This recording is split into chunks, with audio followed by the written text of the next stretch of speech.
വെണ്ടക്കായ കറി വെക്കുന്നത് എങ്ങനെയെന്ന് നോക്കാം. ഇതെങ്ങനെ കറി വെക്കുകയെന്ന് വെച്ചിട്ടുണ്ടെങ്കിൽ തേങ്ങാപ്പാലൊക്കെ പിഴിഞ്ഞിട്ട് ചാറിൽ വെക്കുന്ന ഒരു കറിയാണിത്. ഇത് ശരിക്കും നമ്മുടെ ഒരു നാടൻ കറിയാണ്. നമുക്ക് നോക്കിയിലേക്ക് വേണ്ട സാധനങ്ങൾ എന്തൊക്കെയാണ്. ഞാനിവിടെ 1/2 കിലോ വെണ്ടക്കായ എടുത്തിട്ടുണ്ട്. ഇതേപോലെ കുറച്ച് വലിയ പീസായിട്ട് ഞാൻ കട്ട് ചെയ്തെടുക്കണം. പിന്നെ വെണ്ടക്കായ നമ്മൾ എപ്പോഴും കട്ട് ചെയ്യാൻ പോണതിന് മുമ്പ് അത് കഴുകിയെടുത്ത് കഴിഞ്ഞിട്ട് നന്നായിട്ട് തുടച്ച് വെള്ളം കളഞ്ഞിട്ട് വേണം കട്ട് ചെയ്തെടുക്കാൻ വേണ്ടിയിട്ട്. അല്ലെങ്കിൽ നമ്മൾ കറി വെച്ച് ചെയ്യുമ്പോൾ അത് ഭയങ്കര സ്റ്റിക്കി ആയിട്ടിരിക്കും. അത് നമ്മൾ വെണ്ടക്കായ വെച്ചിട്ട് എന്ത് കറി വെക്കുമ്പോഴായാലും അങ്ങനെ തന്നെ നമ്മൾ ചെയ്യണം. എപ്പോഴും അത് വെണ്ടക്കായ തുടച്ചിട്ട് വെള്ളം കളയണം. പിന്നെ ഇതിലേക്ക് നമുക്ക് പുളിക്ക് വേണ്ടിയിട്ട് തക്കാളി എടുത്തിട്ടുണ്ട്, വാളംപുളി എടുത്തിട്ടുണ്ട്. 2 ചെറിയ തക്കാളി ചോപ്പ് ചെയ്തെടുത്തിട്ടുണ്ട്. പിന്നെ വാളംപുളി. ആ തക്കാളി മാത്രം ചേർത്തിട്ടുണ്ടെങ്കിൽ നമ്മുടെ കറിക്ക് അത്രയ്ക്ക് പുളി കിട്ടില്ല. അപ്പോൾ ആ പുളിക്ക് വേണ്ടിയിട്ട് നമുക്ക് കറിയിലേക്ക് കുറച്ച് വാളംപുളി ചേർക്കണം. അത് നമ്മുടെ കറിയുടെ പുളിയുടെ ടേസ്റ്റിനനുസരിച്ച് നമുക്ക് വാളംപുളി ചേർക്കാം. പിന്നെ നമുക്ക് ഇതിലേക്ക് വേണ്ടത്, ഞാനിവിടെ ഒരു ചെറിയ സവാള സ്ലൈസ് ചെയ്തെടുത്തിട്ടുണ്ട്. ഒരു 4 വലിയ വെളുത്തുള്ളി ചതച്ചെടുത്തിട്ടുണ്ട്. വെളുത്തുള്ളി കുറച്ചെടുത്താൽ മതി. പിന്നെ ഒരു വലിയ കഷ്ണം ഇഞ്ചി ചതച്ചെടുത്തിട്ടുണ്ട്. വേപ്പിൻ്റെ ഇല, പിന്നെ പച്ചമുളക്. അത് നമ്മുടെ എരിവിനനുസരിച്ചെടുക്കാം. പിന്നെ ഞാനിവിടെ 1 മുറി തേങ്ങ പിഴിഞ്ഞിട്ട് പാലെടുത്തിട്ടുണ്ട്. ഞാനിവിടെ ആയെക്കൂടി ഒറ്റ പാലെടുത്തിട്ടുള്ളൂ. 1-ാം പാലും 2-ാം പാലായിട്ട് തിരിച്ചെടുത്തിട്ടില്ല. നമുക്ക് ഇതിലേക്ക് വേണ്ട മസാലകൾ, ഞാൻ മുളക് പൊടി എടുത്തിട്ടുണ്ട്. അത് നമ്മുടെ കറിയുടെ എരിവിനനുസരിച്ച് എടുക്കുക. പിന്നെ മല്ലിപ്പൊടി, അത് ഞാനിവിടെ 1 ടേബിൾ സ്പൂൺ എടുത്തിട്ടുണ്ട്. പിന്നെ ഒരു 1/4 ടീസ്പൂൺ നല്ല ജീരകം എടുത്തിട്ടുണ്ട്. നല്ല ജീരകത്തിൻ്റെ പൊടിയാണ് എടുത്തേക്കുന്നത്. പിന്നെ 1/2 ടീസ്പൂൺ മഞ്ഞൾപ്പൊടി എടുത്തിട്ടുണ്ട്. പിന്നെ നമുക്ക് കറിയിലേക്ക് താളിച്ചൊഴിക്കാൻ വേണ്ടിയിട്ട് ഞാൻ ഉലുവ എടുത്തിട്ടുണ്ട്. ഉലുവ ഞാനൊരു 1/4 ടീസ്പൂൺ ഉലുവ എടുത്തിട്ടുണ്ട്. ഒരു 1/2 ടീസ്പൂൺ കടുക് എടുത്തിട്ടുണ്ട്. പിന്നെ ചുവന്നുള്ളി, ഉണക്കമുളകും. ഇനി നമുക്ക് വെണ്ടക്കായ കറിയാക്കാൻ വേണ്ടിയിട്ട് നമുക്കൊരു പാൻ വെച്ചിട്ട് ചൂടാക്കാം. ഈ കറി നമുക്ക് വെളിച്ചെണ്ണയിൽ ഉണ്ടാക്കാം. എന്നാൽ മാത്രമേ നമ്മുടെ നാടൻ കറിയുടെ നല്ല ടേസ്റ്റ് കിട്ടുള്ളൂ. നമുക്ക് ഇതിലേക്ക് ആവശ്യത്തിന് വെളിച്ചെണ്ണ ചേർക്കാം. ഇനി നമുക്ക് ചൂടായ വെളിച്ചെണ്ണയിലേക്ക് ഇഞ്ചിയും പച്ചമുളകും വെളുത്തുള്ളിയും വേപ്പിൻ്റെ ഇല ഇട്ടിട്ട് ഒന്ന് മൊരിയിച്ചെടുക്കാം. നമുക്ക്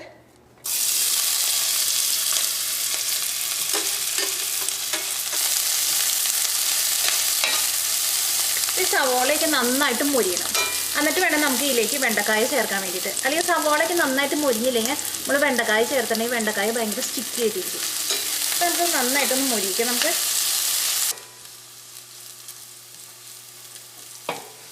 സവാളയ്ക്ക് നന്നായിട്ട് മുരിഞ്ഞിട്ട് നല്ലൊരു ഗോൾഡൻ ബ്രൗൺ ആയിട്ടുണ്ട്. ഇതിലേക്ക് നമുക്ക് മഞ്ഞൾപ്പൊടി ചേർക്കാം.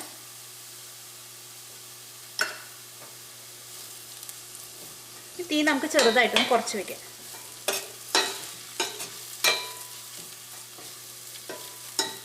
ഇപ്പം നമ്മുടെ മഞ്ഞൾപ്പൊടി എണ്ണയിൽ കിടന്ന് നന്നായിട്ട് മുരിഞ്ഞിട്ടുണ്ട്. ഇനി ഇതിലേക്ക് നമുക്ക് മല്ലിപ്പൊടി ചേർക്കാം.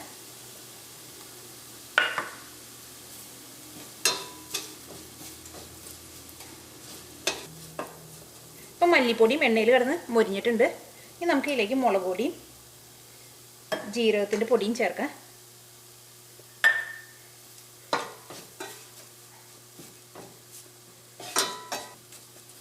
തീ നന്നായിട്ട് കുറച്ച് വയ്ക്കാം. അല്ലെങ്കിൽ ചിലപ്പോൾ നമ്മുടെ മസാലകളൊക്കെ പെട്ടെന്ന് കരിഞ്ഞു പോകും.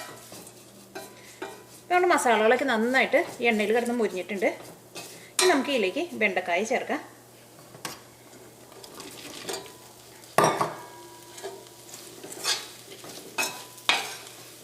വെണ്ടക്കായൊക്കെ ഈ മസാലയിൽ നന്നായിട്ട് മിക്സ് ആയിട്ടുണ്ട്. ഇനി നമുക്ക് ഇതിലേക്ക് ആവശ്യത്തിന് ഉപ്പ് ചേർത്തിട്ട് ഈ വെണ്ടക്കായ നമുക്ക് പതുക്കെ ഒന്ന് വാട്ടിയെടുക്കാം. അത് കഴിഞ്ഞിട്ട് വേണം നമുക്ക് ഇതിലേക്ക് തക്കാളി ചേർക്കാൻ വേണ്ടിയിട്ട്. ഇപ്പം നമുക്ക് വെണ്ടക്കായയിലേക്ക് വേണ്ടിയിട്ടുള്ള ഉപ്പ് മാത്രം ചേർത്താൽ മതി. പിന്നെ നമുക്ക് തേങ്ങാപ്പാൽ ചേർക്കുമ്പോൾ പിന്നീട് നമുക്ക് ഉപ്പ് ചേർക്കാം.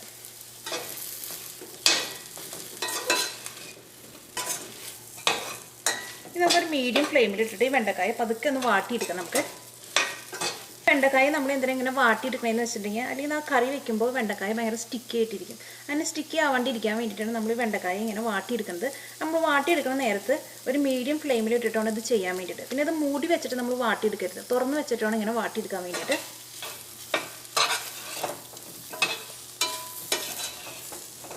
ഇപ്പോൾ വെണ്ടക്കായ ഒന്ന് വാടി കിട്ടിയിട്ടുണ്ട്. നമുക്ക് ഇതിലേക്ക് നമുക്ക് തക്കാളി ചേർക്കാം. തക്കാളിയിലേക്ക് ആവശ്യത്തിന് ഉപ്പ് ചേർക്കാം.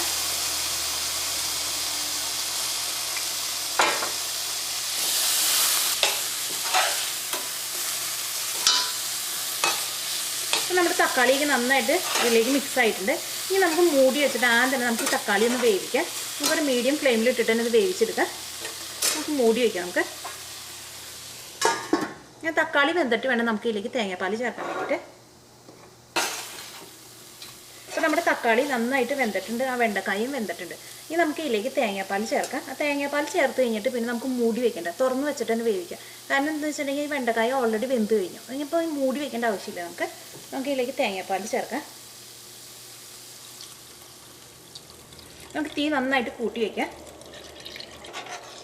ഈ കറി നന്നായിട്ട് തിളച്ച് കഴിഞ്ഞ് കഴിയുമ്പോൾ നമുക്ക് ഇതിലേക്ക് പുളിക്ക് ആവശ്യത്തിന് വാളംപുളി ചേർക്കണം.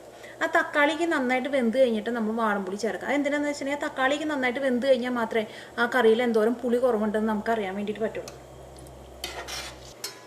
അപ്പോൾ നമ്മുടെ കറി നന്നായിട്ട് തിളച്ചിട്ടുണ്ട്. ഇനി ഈ കറിയിലേക്ക് നമുക്ക് വാളംപുളി ചേർക്കാം.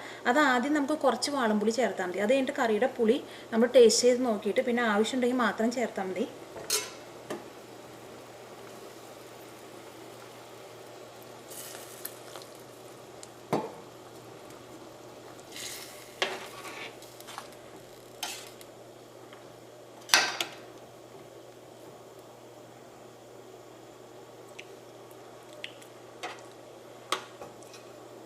കറിയിൽ കുറച്ച് ഉപ്പ് കുറവുണ്ട്, നമുക്ക് കുറച്ച് ഉപ്പ് ചേർക്കാം.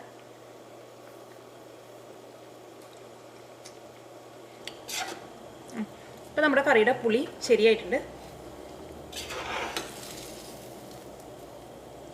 ഈ കറി ഒന്നും കൂടി ഒന്ന് തിളച്ച് കഴിഞ്ഞ് കഴിയുമ്പോൾ നമുക്ക് തീ ഓഫ് ചെയ്തിട്ട് കറിയിലേക്ക് നമുക്ക് താളിച്ച് ചേർക്കാം.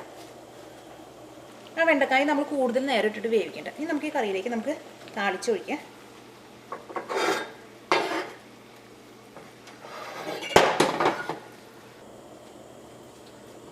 താളിച്ചൊഴിക്കാൻ വേണ്ടിയിട്ട് നമുക്കൊരു ചെറിയ പാൻ വെച്ചിട്ട് ചൂടാക്കാം. ഇതിലേക്ക് നമുക്ക് ആവശ്യത്തിന് വെളിച്ചെണ്ണ ഒഴിക്കാം. നമുക്ക് കുറച്ച് വെളിച്ചെണ്ണ ഒഴിച്ചാൽ മതി, കാരണം നമ്മൾ ഏറ്റവും ആദ്യം നമ്മൾ കറിയിലേക്ക് കുറച്ച് വെളിച്ചെണ്ണ ചേർത്തിട്ടുണ്ടായിരുന്നു.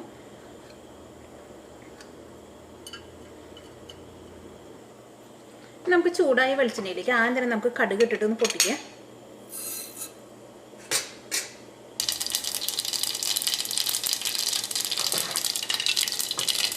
നമ്മുടെ കടുക് നന്നായിട്ട് പൊട്ടിയിട്ടുണ്ട്. ഇതിലേക്ക് നമുക്ക് ഉലുവ ചേർക്കാം.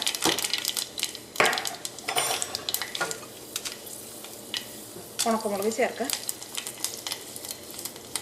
ചുവന്നുള്ളി ചേർക്കാം. ഇപ്പോൾ ചുവന്നുള്ളി നന്നായിട്ട് മൊരിഞ്ഞിട്ടുണ്ട്. ഇതിലേക്ക് നമുക്കൊരു നുള്ളു മഞ്ഞൾപ്പൊടി ചേർക്കാം. അപ്പോൾ നമ്മൾ കാച്ചി ഒഴിച്ച് ചേർക്കുമ്പോൾ നല്ലൊരു സ്മെല്ല് കിട്ടും നമുക്ക്. ഈ മഞ്ഞൾപ്പൊടി ഒന്ന് മൊരിഞ്ഞ് കഴിയുമ്പോൾ ഇട്ട വഴിക്കാണ് മഞ്ഞൾപ്പൊടി മൊരിക്കും, കാരണം എണ്ണ നന്നായിട്ട് ചൂടായിട്ടിരിക്കുക. ഇതിലേക്ക് നമുക്ക് ഒരു നുള്ളു മുളക് പൊടിയും ചേർക്കാം. മുളക് പൊടി ചേർത്തിട്ടുണ്ടെങ്കിൽ നമ്മുടെ കറിക്ക് നല്ല കളറും കിട്ടും. മഞ്ഞൾപ്പൊടി ചേർത്തിട്ടുണ്ടെങ്കിൽ കറിക്ക് നല്ലൊരു സ്മെല്ലും കിട്ടും. അത് നമ്മൾ എപ്പോഴും കാഴ്ച ഒഴിക്കുമ്പോൾ അങ്ങനെ ചേർത്തിട്ടുണ്ടെങ്കിൽ കറിക്ക് നല്ല ടേസ്റ്റ് ഉണ്ട്. ഇത് നമുക്ക് കറിയിലേക്ക് ചേർക്കാം.